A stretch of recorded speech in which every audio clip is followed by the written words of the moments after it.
दोस्तों, आज मैं आपके लिए एक ऐसी धार्मिक कहानी लेकर आया हूं जिसका शीर्षक है पाप की गठरी। एक बार की बात है, किसी राजा ने यह फैसला लिया कि वह प्रतिदिन 100 अंधे लोगों को खीर खिलाया करेगा। एक दिन खीर वाले दूध में सांप ने मुंह डाल दिया और दूध दूषित हो गया। उसमें जहर फैल गया।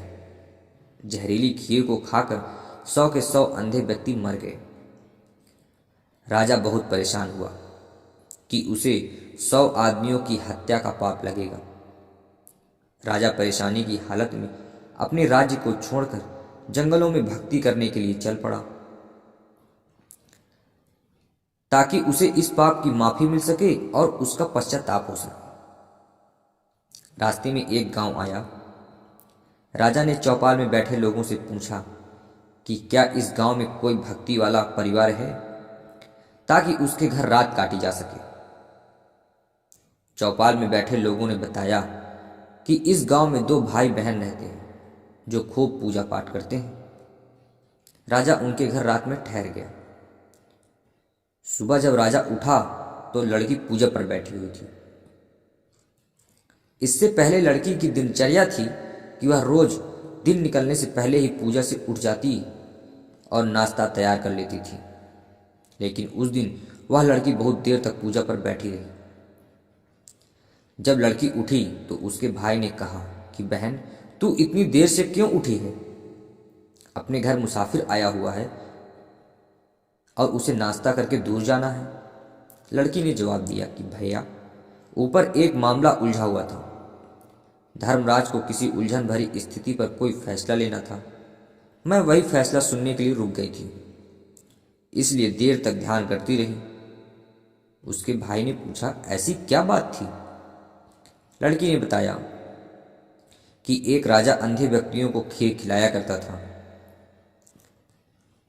लेकिन सांप के कारण दूध दूषित हो गया और 100 अंधे व्यक्ति मर गए। अब धर्मराज को समझ नहीं आ रहा कि अंधे व्यक्तियों की मौत का पाप राजा को लगे, सांप को लगे, या जिस रसोइये ने बिना दूध ढके छोड़ दिया है उसको लगे। राजा भी यह बात सुन रहा था। राजा को अपने से संबंधित बात सुनकर उस बात में दिलचस्पी हो गई और उसने लड़की से पूछा कि फिर क्या फैसला हुआ। लड़की ने बताया कि अभी तक कोई फैसला नहीं हो पाया था। तब राजा ने पूछा कि क्या मैं आपके घर एक रात के लिए और रुक सकता हूं? दोनों भाई बहन खुशी खुशी उसको हाँ कर दी। अगले दिन राजा के लिए चौपाल में बैठे लोग दिन भर यही चर्चा करते रहे कि कल जो व्यक्ति हमारे गांव में एक रात रुकने के लिए आया था और कोई भक्ति वाला घर ढूंढ रहा था, उसकी भक्ति का नाटक तो सामने आ गया। रात काटने के बाद वह इसलिए नहीं गया क्योंकि जवान लड़की को देखकर उसकी नीयत खोटी हो गई।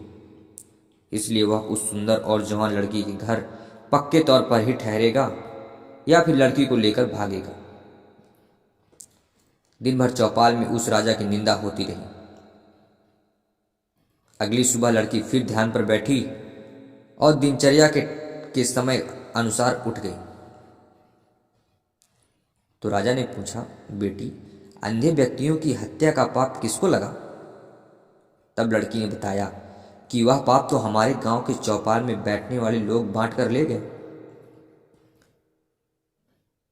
दोस्तों, इस कहानी से आप कुछ समझ रहे हैं कि निंदा करना कितना घाटे का सौदा है।